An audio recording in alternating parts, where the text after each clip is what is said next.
settled just to get these cases out of the way. But, he is facing a criminal case right now. So what is he going to do? He already tried to settle a case years ago, and when he gave testimony in support of settling that case, that testimony is now being used against Bill Cosby right now. It's huge. Right? I know, that was huge. There's no question. Which I think is a legal mistake. I think that if he gets convicted, the case is going to be overturned because there was an agreement between the former prosecutor and Bill Cosby that they weren't going to use that. I don't care that it was not on paper. There was an agreement. Right. And to suddenly say, oh, no, it should have been on paper, what kind of nonsense is that? You either have an agreement or you don't. Yeah, and Alex, they're trying to say, the prosecutor now is trying to say, hey, it wasn't immunity. It has to be immunity. Only I can grant immunity. So, but I agree with you. An agreement is an agreement, and that's a problem. Yeah. And so I don't see why he would now want to settle the case, because if he settles anything and he makes some type of admission, that'll be used against him in another criminal case in the future. So he is in a situation where he can't even settle anymore. He just has to keep fighting on, Oh. He looks like hell. Yeah, he looks bad. Now all of a sudden he's half blind. He wasn't blind a couple months back. I know. I mean, he looks I don't think he's blind. I don't either. He just looked like hell at the criminal arraignment or the first appearance or whatever that was. I don't buy that. I don't buy that blind stuff. I think he could see. That's the old senile, blind old man routine. That's old already. Sympathy. I know. I agree. You think that's enough sympathy, already, Alex? Huh? You think that's the sympathy thing he's trying to do? Yeah. No, this guy's a master at that. He's a master. He comes into court. He has people escorting him. He's staring straight ahead like he's blind. He's saying things to the judge. Yes, sir, judge. And so he's putting on this impression like he's a dopey, old man that's, on the verge of suffering from Alzheimer's. That's the oldest gig in the book. And did you notice? It's so obvious it isn't even funny. Did you notice, Alex, the grandpa sweater? Yeah, that's another thing. He comes in with a sweater. That's all the grandpa planned. Sweater. It's all planned. Bill Cosby owns suits, and you're going to go to court. Your wife is going to tell you, "Here, put on a suit." He puts on that nice grandpa sweater. He trips a little. He stares ahead. He has his lawyer saying he can't see. This is childish. It really is. It's childish. Should be a very interesting trial once it actually goes to trial, because he is 80 years old. So essentially, this is a death penalty case with 10 years on the line. Even if it is 5 years, I don't think he'll make it the 5 years in prison. But if it's true of what he's accused of with all those other women, then he definitely deserves it. He put himself in this situation, and now he has to get himself out of the situation. Right.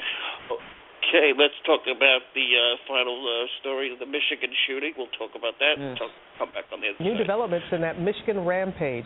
We're learning more about what the Uber driver charged with killing 6 people and injuring 2 may have done before the shooting, including a visit to a gun and ammo shop. ABC's Alex Perez has the latest from Kalamazoo. Alex? Good morning, Robin. Authorities describe the Uber driver as cooperative but not remorseful. The big question, a possible motive in this case, remains a mystery. This morning, we're learning more about the suspect in that deadly rampage in Kalamazoo, Uber driver Jason Dalton. You understand the charges? Yes, sir. The 45-year-old is stone-faced during his arraignment Monday, facing several charges, including 6 counts of murder. I would prefer just to remain silent. Prosecutors saying they still don't know his motive, but they say that Dalton admitted he took people's lives. I've described this previously as intentional, as deliberate, as cold. Investigators say Dalton picked up Uber fares in between the shootings Saturday night. Just a short time before Dalton was arrested, he allegedly picked up a fare with these 3 men. My buddy Scott actually said something to him, said, "Hey, this isn't the HHR, you're not the guy, are you?" And he kind of just said no. According to the Detroit Free Press, Dalton once worked as an insurance adjuster, is married, and the father of a 10- and 15-year-old. Andrew Jamison, the best man at Dalton's wedding, shocked by the news. He was very quiet, reserved, Definitely not out to ever cause anybody trouble. A local gun and ammunition owner says Dalton stopped in about once a month and was there just hours before the shooting, purchasing a tactical jacket. The 3 separate attacks unfolding across a 12-mile area. 6 people dead in the course of 5 hours. Barbara Ann Hawthorne's family in a statement describing her as a generous, giving person. The 14-year-old girl who was with Hawthorne during the shooting remains in critical condition, initially believed to be brain dead. Abigail is strong. Everybody needs to get that straight. My daughter is not dead. And this morning we've learned the girlfriend of one of the young victims that was killed was actually in a car hiding nearby and was able to call 911 during the ordeal. Dalton is due back in court here next week, Thursday. George? Thank you, Alex. We are all pulling for that young girl. Okay, this is a very sad case and doesn't seem to stop. And Bremner, let me go to you on this. What's your take on this guy and this killing spree that he's involved with? Well, first of all, you know, I like millions of people take Uber, you know, so it's great. I do it in every city I'm in, you know. They're fast. I mean, it's just great. And so when you see something like that, you're like, an Uber driver did this? You know, it was a horrible crime. Horrible. Just, I've read about all the victims, you know, like, and then he's got, and somebody had warned about him on Facebook right before the rampage. She'd said her fiance or boyfriend had been in the car with him, and don't get in the car with this guy. You know, he did all these, you know, crazy, reckless things. You know, what set him off? You know, what sets off spree killers? You know, what sets off, you know, people like him? You know, we don't know. I mean, the psychiatrists and psychologists can talk to us about, you know, people like him. Right. He's just despicable. And to have used, in defense of Uber, and they've said publicly, we couldn't have screened for this. We couldn't have seen this coming. I believe them. You know, it's life. I mean, you can't foresee this in all circumstances. So it's just tragic all the way around. And then, you know, to me, he looks creepy. But, you know, that's just, maybe I'm just because I'm an ex-prosecutor, but, you know, I just think that, you know, more and more these days, you know, we see these spree killings, and I've talked to you about this before, the gun issue. You know, why does everyone have a gun? You know, you get, you know, access to guns by people that just go crazy like this. Or you talk to my dad, and my dad says, well, no one will ever mess with the U.S. because everybody has a gun. I guess that's a good side of it, you know.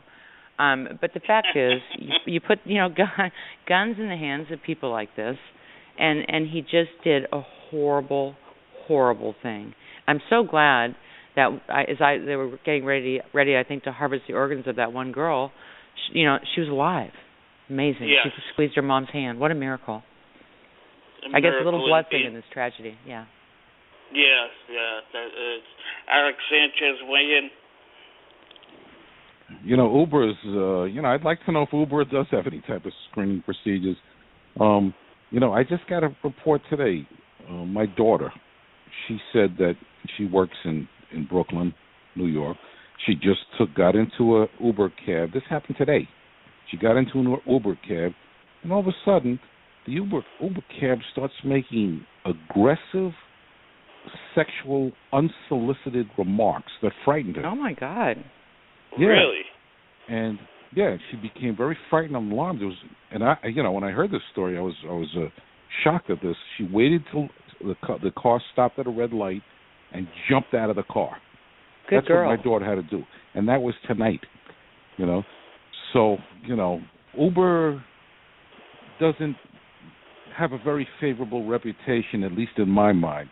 Now, of course, you know, these guys are are lunatics. Regarding this murderer, I mean, I think it just illustrates that there's a certain percentage of the population whose brains are just not operating properly for whatever reason, and they can get set off on a moment's notice and do something absolutely insane. And I'm not a gun advocate. I think that, you know, people should have a reasonable opportunity to have guns under certain conditions, but you know, if, let's say, there was no guns around, a lunatic like this will go and take an axe and go up to people. If there were no axes around, he'll go start throwing, bricks at people. If there's no bricks around, he'll take his car and ram people. I mean, it's just, you can't stop somebody like this. You cannot stop them. And the only thing I could imagine that could be done is for, any peculiar behavior or aberrational behavior to be reported to medical authorities. But if that were the case, then your medical authorities would be overrun with all kinds of reports from millions of people, and our society is not capable of screening and addressing those type of issues. In other words, it's a sad state of affairs, and it's going to continue, and there's absolutely no way to stop it. Unfortunately, we have to talk about these sick people that need help, and the guns will never stop. One last thing before we get to the callers. The FX show that airs Tuesday nights, which is called The People versus O.J. Simpson, is coming in with very strong numbers, especially Tuesday's edition. And I know both of you watched the real thing and covered it probably. But, Ann, let me get your take on this situation that the series on FX is so popular now.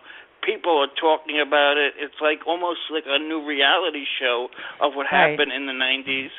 What's your take on why people are so enamored by O.J. and this case, and what's your opinion on that? Well, I think that, O.J. was always just an enigma, because how could he be so affable and charismatic and successful and then kill his wife and Ron Goldman? A fascinating case. We all watched it. I had a TV in my office because I was the O.J. girl for the local ABC affiliate. That's what they called me. I talked about the case and did updates on, I know, long before I did national. But I really think that even though we all lived it and watched it and covered it, I think we never knew the backstory, and I think that's why people really like this series. What was the backstory? What were they doing with the mock trial? What was Marcia Clark doing in her office? How did she get along with Chris Darden? What was Robert Shapiro really like? All of those things. What was Johnny Cochran like? What were those meetings amongst the lawyers? I love those in the beginning when they're strategizing about how to handle the case, and they're going to fight everything. I mean, I think that whole backstory behind the scenes. What was Nicole like? What was O.J. like? I think that really fascinates us. I'm equally fascinated. Oh, it is definitely fascinating, and people are watching it in groves. They review it the next day on TMZ Live, Alex. What's the fascination, do you think? Because you lived it. You probably remember where you are when the Bronco was being chased during the Knicks the last time they were in a championship game. That's another story. But what do you think is making this tick? Why are so many people interested in this, and possibly a whole new generation of people are finding out what happened in the '95 story of O.J. Simpson? No, I think Ann summed it up perfectly. She said this affable guy who was loved by everybody and suddenly turned into an absolute monster. To me, the thing that stands out about this case and makes me read about it occasionally or think about it, I didn't really look at that TV show, the recreation of it. I looked at it for about 20 minutes just to see what it was like. And by the way, I didn't think Cuba Gooding Jr., who played O.J. Simpson, I don't think he accurately represented O.J. Simpson. Oh, I don't either. I agree. He was not. Cuba Gooding Jr. wasn't masculine enough hard to get two in OJs. that role. Right. They needed. He just wasn't aggressive enough. Right. And he didn't fit that role. It was miscast. That's the only part I did. They got Johnny Cochran very good, I thought. And I think he's great. Mm-hmm. And Marcia Clark, they got pretty much, and Darden is pretty much the same. The thing that stands out in my mind, Jordan, is that, and what I think attracts people's attention is his absolute refusal to concede guilt. Even though the evidence is gigantic and overwhelming, he continues to lie. Yeah, O.J. He continues to lie. He continues to cover. He acts like he is some type of, it was a victim